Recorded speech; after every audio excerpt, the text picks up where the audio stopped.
Hi, everyone, and welcome to So What Happens Live with Husqvarna Viking. Today's Friday. It's hot outside. I hope you're all inside keeping cool.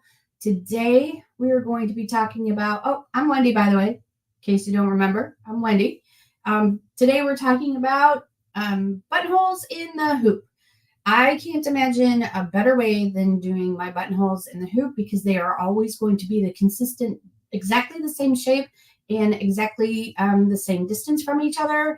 So if I am doing one or two buttonholes, like say, waistband for a drawstring, I will pull out my center buttonhole foot. But if I'm doing something on a dress, a long dress or a pocket of a shirt or something like that, I am always going to do them in the hoop because it just makes things a lot easier. So let's go ahead and get started. I've got some tips and tricks for you along the way.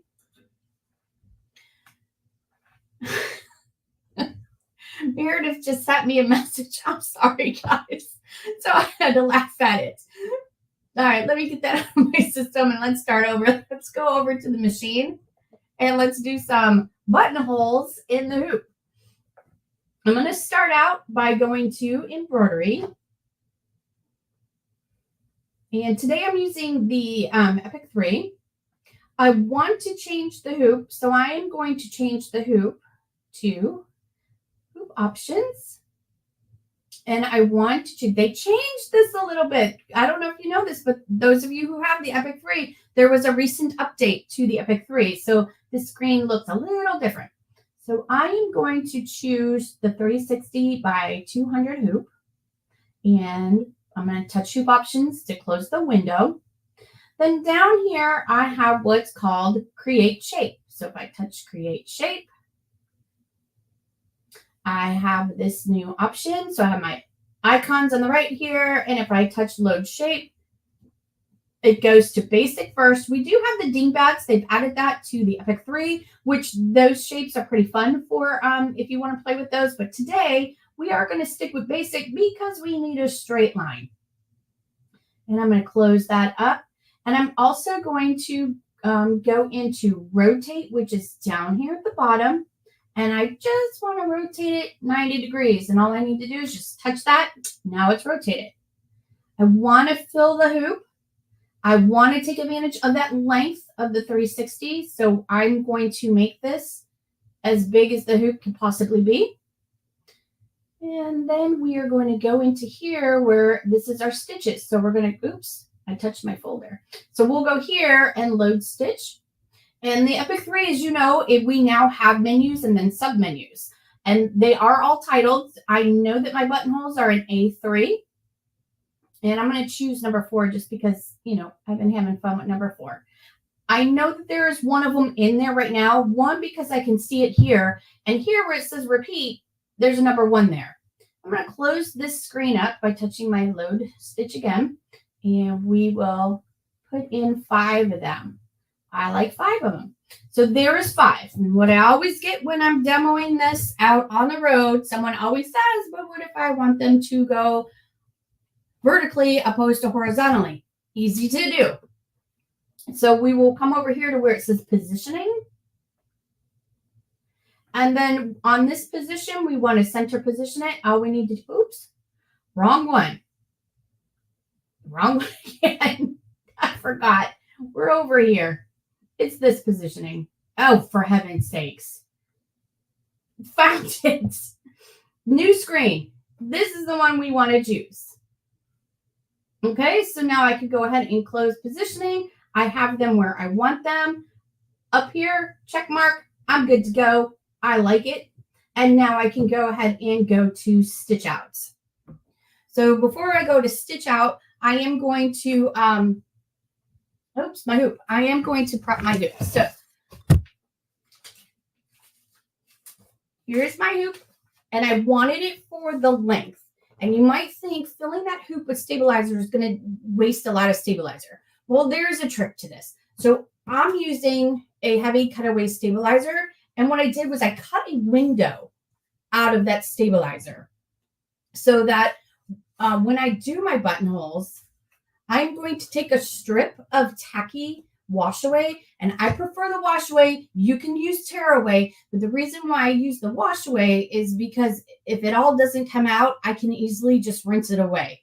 And then there's like no trace of it. Whereas a tear away, if this was going to be on a shirt placket, and I would be so OCD about it with a shirt that I would be in there with tweezers trying to pick out all of the leftover little pieces of tear away. So this is why I use the wash away. Personal preference is totally up to you. But anyway, as you can see here, I created a window, and I did create the window in the center. And the reason why I wanted to use the center is because right up here, we have our center alignments. This way I can line my fabric up down to this bottom center alignment so that I know that my placket is running parallel with the hoop. And that's how I want it. To get it into the center of the placket itself, I would utilize either the scanning or the projection or exact positioning. It's called on the Epic 3. If you're doing this on the Epic 2 or Ruby 90 or the other machines, you would use, they call it design positioning on those machines, but it's the same thing. And you would just position it right where you need it to be. So I totally love that. So you can see on the back here that I did add just a strip.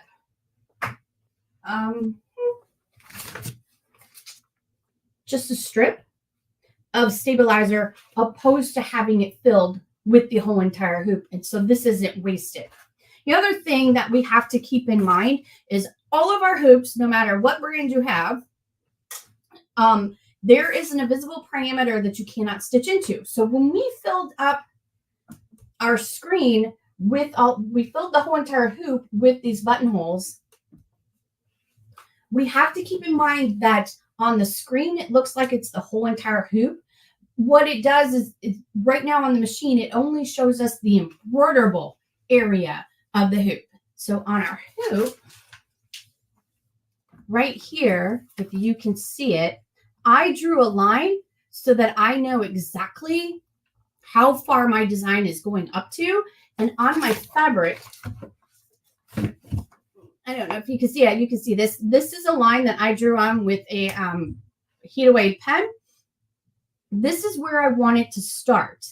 So if you know that if you're making a garment, you may want to start your buttonholes a ½ inch down, then that's where you would make your mark so that this is lining, so that that ½ inch mark, this one is I did an inch on this one just because we're, it's a sample. But if whatever it is, you would mark it exactly where you want it to start, and then you would line it up with the edge of the embroiderable area of the hoop. I hope that makes sense to you. So they come out super simple. They're evenly spaced. They're all the exact same size. You can't go wrong with it. If you're doing something that's longer than the hoop itself, or you don't have a hoop that long, you may just need to do a few multiple hoopings. But again, we lined it up with that center mark, so you will do just the exact same thing with your other hoop. Or you can use the endless hoop. You have that option too. And there's markings on the endless hoop that will allow you to line your placket up or your fabric, whatever you're lining up. So one of the questions we do often get is, what if we need our buttonhole to be a very specific size? Well, that's easy to do as well. So let's head over to the machine and let's do that. To do this, I'm going to go home and I'm going to go into sewing. And we're going to go, I'm just going to start new. And here we have our load stitch. And back to the menu, and it's menu A3 for our buttonholes. And we will go ahead and use number 4 again. So bring that in. And there it is. So to do this, to be able to resize this buttonhole, you do need to have your center buttonhole foot attached to the machine. And down here, we have our options. So right now, this says split length. This is saying it's right now the default is 16 millimeters. Well, I have a 25 millimeter button. So I need to change that slit length. And I'm going to change it to 30. And the reason why I'm changing it to 30 is because I also, the button itself, let's do 29. The button itself is 25 millimeters. And how do I know this? Because it said it right there on my package, which is super nice.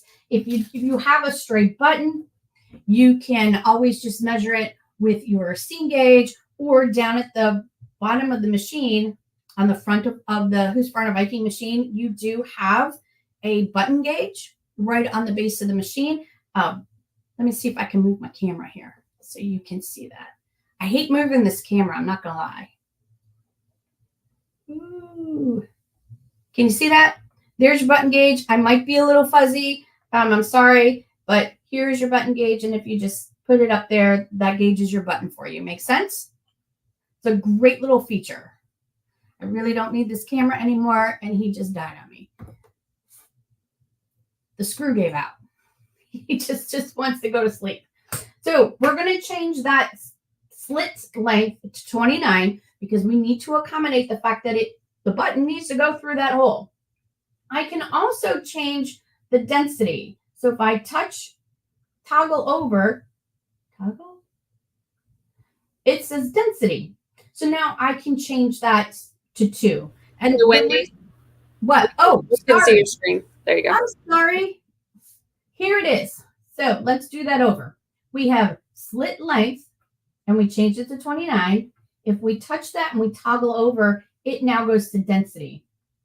So I changed it to 0.2 for density. So that going to make those stitches a little bit closer to each other. And I already did a sample stitch out earlier today.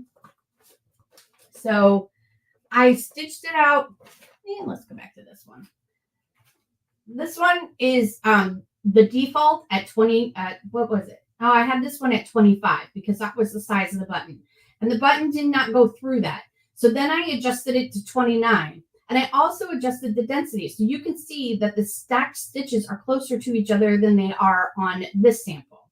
So we changed it. Now, if you want to use this one and you want to stitch it out in the hoop, then you do need to save it. So back to the machine it goes.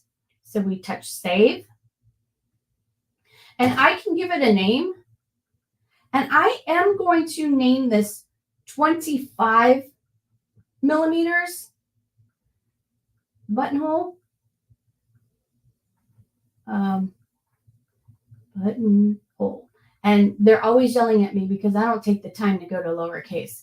And then I would touch save. The reason why I said 25 millimeter is because now I don't have to remember, did I choose, did I change it? What did I do? I don't have to remember the numbers. I know that 25 millimeters means it's for a 25 millimeter button. I already did all the work. If I saved it at 29, then I could be, is this a 29 millimeter button or did I adjust it for a 25? I don't have to do the guessing. That's why I named it what I did, but it is your machine. You get to name it whatever you want. Okay, so now if we wanted to do it in the hoop, it is just this simple. I will touch the home button and go back to embroidery. Yes, I want to clear what I was working on. And we will do the exact same steps as we did before. So we will go to, I want to make sure I still have, I have the 240 by 150 hoop chosen. So let's change that. Let's go back up to the 360. Okay. And we will go to create shape. Load shape, and we want the straight line. We'll close that window up, come down here and touch rotate, and on my control wheel I just touch rotate at 90 and then make that bigger. Okay, and instead of going to load stitch, we save that buttonhole to our favorites, to our folder. Come on. You can do it. And there it is. And I know there is only one there because right here for repeat, there's one. Now we can change it. I'll put that back at 5. And if I want to change the position of it, I know it's this one right here. Oh my gosh. Oh my goodness. It's because we changed the screen recently. I am so sorry. Where is my... Oh, you've got to be kidding me. There it is. We should take account of what this looks like. It is this one. There we go. Now I'm going to sit here and play with that all day. Now it's in my mind. So now I could do both ways on the buttonhole. Buttonhole orientation is really a personal preference. It depends on what you're sewing. If you look at your garments that you already have in your home, you can see how those buttonholes are on your garments. So hopefully I explained this well enough to you. And if you have any questions, go ahead and put them in the chat right now. This will be recorded, so you will be able to go back and watch it. So if ever you forget how to do a buttonhole in the hoop, you can always just refer back to this video and you have the step-by-step instructions. For those of you who do not have Create Shape or Shape Creator on your machine, I have a feeling later on someone's going to do a Facebook Live Sew What's New in my SewNet studio on how to do buttonholes in the hoop using the software. So, well, without any further ado, I'm not going to keep you today. I want you to go out and enjoy that sunshine or stay inside and sew and keep cool. And then we'll see you later. Thank you. Bye.